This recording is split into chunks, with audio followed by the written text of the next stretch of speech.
नमस्कार दोस्तों, आप सुन रहे हैं रहस्य कहानियां चैनल, जहां हर कहानी सिर्फ कहानी नहीं होती बल्कि एक अनुभव होती है। आज की कहानी आपको एक ऐसे सुनसान हाईवे पर ले जाएगी जहां रात सिर्फ अंधेरी नहीं होती बल्कि जिंदा लगने लगती है। मैं मुंबई के बाहरी इलाके ठाणे और घोड़बंदर रोड के बीच पड़े एक सुनसान पेट्रोल पंप पर नाइट शिफ्ट करता हूं। दिन में यहाँ गाड़ियों की लाइन लगी रहती है, लेकिन रात होते ही ये जगह किसी अलग ही दुनिया में बदल जाती है।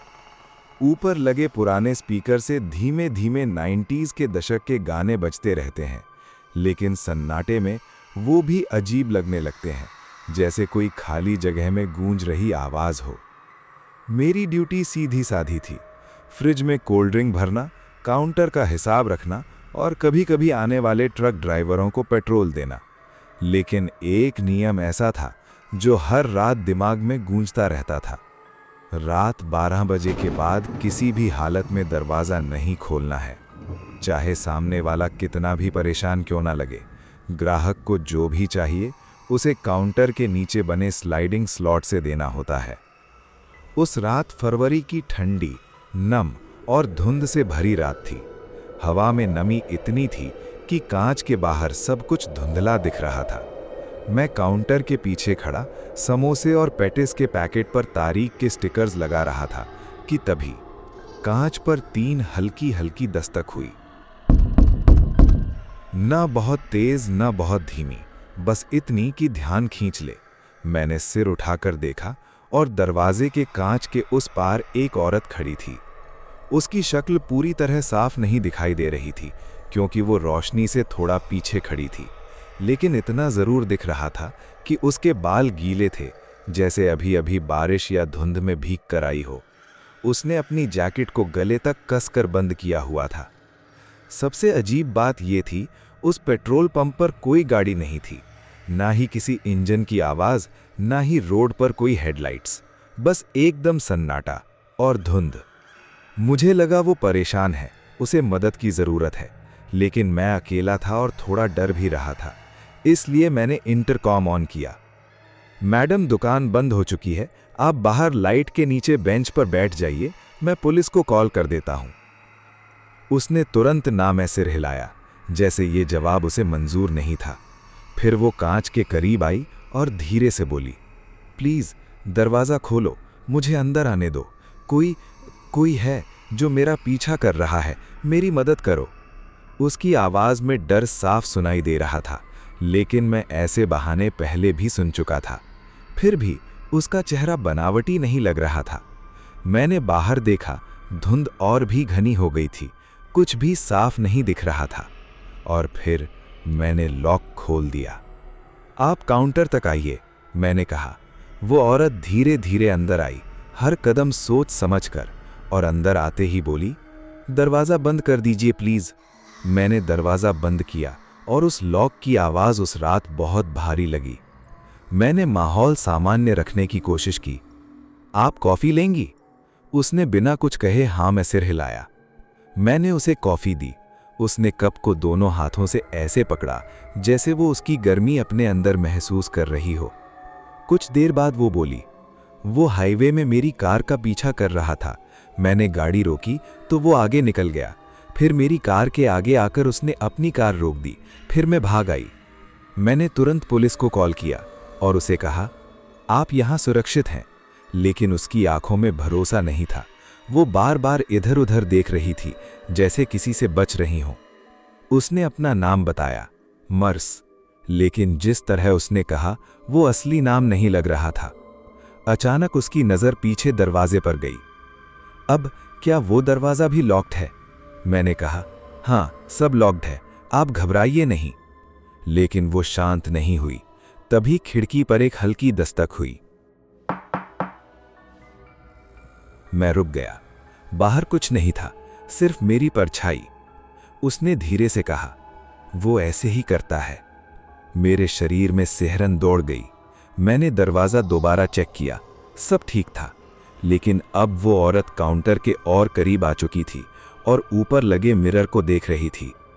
तभी उसका स्लीव थोड़ा ऊपर खिसका और मुझे एक हॉस्पिटल का बैंड दिखा। मैंने पूछा, आप ठीक तो हैं? उसने तुरंत स्लीव नीचे खींच ली। मैं ठीक हूं। फोन बजा, पुलिस का था। उन्होंने कहा 10 मिनट में पहुंच रहे हैं। कुछ ही देर में धुंध में हेडलाइट्स दिखी। एक गाड़ी आई और जंगल की तरफ गायब हो गई, लेकिन कोई आवाज नहीं, सिर्फ सन्नाटा। और फिर उसने कहा, वो आ चुका है। मैंने हॉकी स्टिक पकड़ ली और मोशन लाइट एक बार जली, फिर बंद हो गई। अब मुझे समझ आ गया था, या तो वो सच कह रही थी या मैं किसी ऐसी चीज में फंसने वाला था जिसे मैं समझ भी नहीं सकता था। अब कहानी उस मोड़ पर थी जहां डर सिर्फ महसूस नहीं हो रहा था, बल्कि हर सांस के साथ बढ़ रहा था। मैं काउंटर के नीचे हॉकी स्टिक पकड़े खड़ा था और मेरी नजर बार बार उस धुंधली खिड़की की तरफ जा रही थी। मर्स अब बिल्कुल चुप थी। उसकी आंखें दरवाजे पर जमी थीं, जैसे वो किसी ऐसे पल का इंतजार कर रही हो जो पहले से तय हो। तभी दूर से नीली लाल लाइट्स दिखीं। पुलिस की गाड़ी धीरे धीरे पंप के सामने आकर रुकी। 2 पुलिस वाले बाहर निकले। एक ने मुझे इशारा किया, दरवाजा खोलो।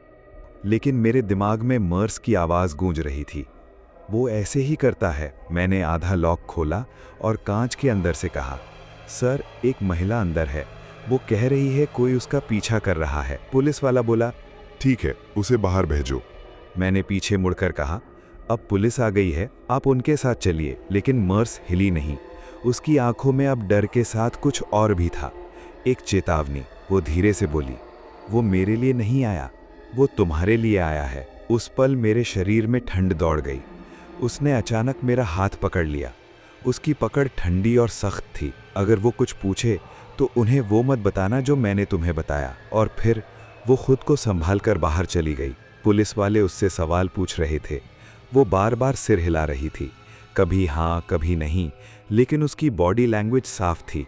वो पूरी सच्चाई नहीं बता रही थी। थोड़ी देर बाद पुलिस वाला अंदर आया।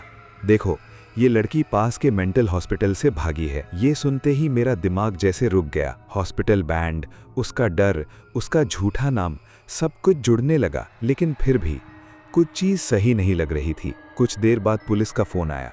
कोई गाड़ी नहीं मिली। मामला शायद झूठा था, लेकिन मेरे अंदर बेचैनी बढ़ती जा रही थी। और फिर वो पेट्रोल पंप फिर से सन्नाटे में डूब गया। लेकिन अब वो सन्नाटा पहले जैसा नहीं था। अब उसमें वजन था, जैसे कोई वहां मौजूद हो। मेरे दिमाग में बस एक लाइन घूम रही थी, वो ऐसे ही करता है। कुछ दिनों बाद पुलिस फिर आई।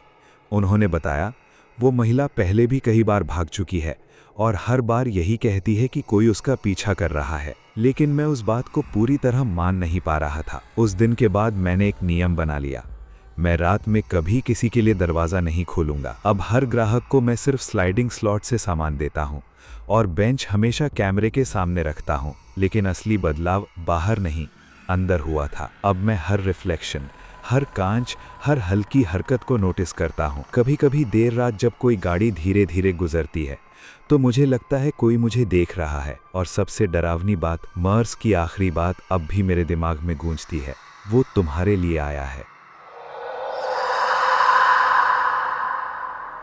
अब कहानी एक और जगह बदल चुकी थी, लेकिन डर वही था, बस चेहरा बदल गया था। मैं अब भोपाल के एक सरकारी अस्पताल में नाइट शिफ्ट में मेंटेनेंस का काम करता था। रात के 2 बजे अस्पताल सिर्फ शांत नहीं होता, बल्कि जैसे सांस ले रहा होता है। मेरी ड्यूटी हर घंटे एक तय रूट पर होती थी। Boiler room, ICU wing, lift shaft और फिर वो लंबा कांच वाला कॉरिडोर जो स्टाफ पार्किंग तक जाता था। उस रात 2:10 पर मैं कांच के दरवाजे के पास रुका, नोटपैड में रीडिंग लिखते हुए। और तभी मुझे लगा कांच में मेरी परछाई के पीछे कुछ और भी है। मैंने आंखें सिकोड़ कर देखा और बाहर 2 कारों के बीच एक आदमी खड़ा था, बिल्कुल सीधा, हाथ ढीले, सिर थोड़ा झुका हुआ, जैसे वो मुझे ही देख रहा हो। मैंने सिक्योरिटी को कॉल किया, कोई आदमी पार्किंग में खड़ा है। उन्होंने कहा, गार्ड ऊपर हैं, तब तक आप देखते रहो। मैंने दोबारा बाहर देखा और अब वो थोड़ा करीब लग रहा था, लेकिन मैंने उसे चलते हुए नहीं देखा। 1 सेकंड पहले वो दूर था और अगले ही पल वो पास था, जैसे किसी ने समय का एक हिस्सा काट दिया हो। मैं बाहर गया, टॉर्च से देखा, लेकिन वहां कोई नहीं था। और तभी मैं वापस आया तो वो फिर से कांच के दूसरी तरफ खड़ा था। अब वो लैंप के ठीक नीचे था। उसकी परछाई जमीन पर लंबी थी, लेकिन उसकी परछाई लाइट के एंगल से मेल नहीं खा रही थी। मेरे हाथ ठंडे पड़ गए। मैंने तुरंत दरवाज़ा लॉक किया। सिक्योरिटी आ गई, हरिओम और पटेल। उन्होंने पूरा एरिया चेक किया। वहां सिर्फ गीले जूतों के निशान थे जो बाहर गेट की तरफ जा रहे थे, और फिर वो निशान अचानक गायब हो गए, जैसे कोई हवा में चलकर गायब हो गया हो।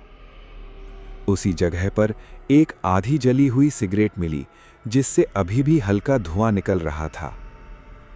हमने कैमरा फुटेज चेक किया और उसमें एक धुंधली आकृति दिखी। कोई इंसान साफ नहीं, सिर्फ एक चलता हुआ साया। हर फ्रेम में वो थोड़ा पास आता दिख रहा था, लेकिन उसने एक भी कदम नहीं उठाया था।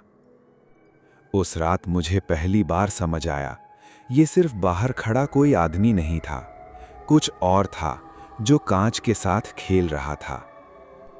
उसके बाद हर रात 2:10 पर मुझे वही एहसास होता था, जैसे कोई पास है, बहुत पास, लेकिन दिख नहीं रहा। अब वो चीज सिर्फ देख नहीं रही थी, अब वो जवाब देने लगी थी। उस रात अस्पताल में सब कुछ पहले जैसा था, लेकिन हवा में एक अजीब सा भारीपन था, जैसे ऑक्सीजन कम हो गई हो। 2:09, 2:10, और उसी पल कॉरिडोर की लाइट 1 सेकंड के लिए झपकी। मुझे पता था अब वो आएगा। मैं सिक्योरिटी रूम में बैठा था। कैमरा स्क्रीन पर हर कॉरिडोर साफ दिख रहा था, लेकिन फिर एक कैमरा, स्टाफ पार्किंग वाला, अचानक स्टैटिक हो गया। फिर स्क्रीन आई और उसमें कांच के कॉरिडोर के अंदर एक आकृति खड़ी थी, लेकिन ये वही नहीं था जो बाहर दिखता था, ये अंदर था। मैंने वीडियो को रिवाइंड किया। 2:10 पर वो पहले बाहर था, लेकिन अगले फ्रेम में वो कॉरिडोर के अंदर था। और सबसे डरावनी बात, उसने कैमरे की तरफ देखा, सीधे, जैसे उसे पता था कि हम उसे देख रहे हैं। मैं पीछे मुड़ा। सिक्योरिटी गार्ड हरिओम था। उसने धीरे से कहा, सर, ये वीडियो गलत लग रहा है।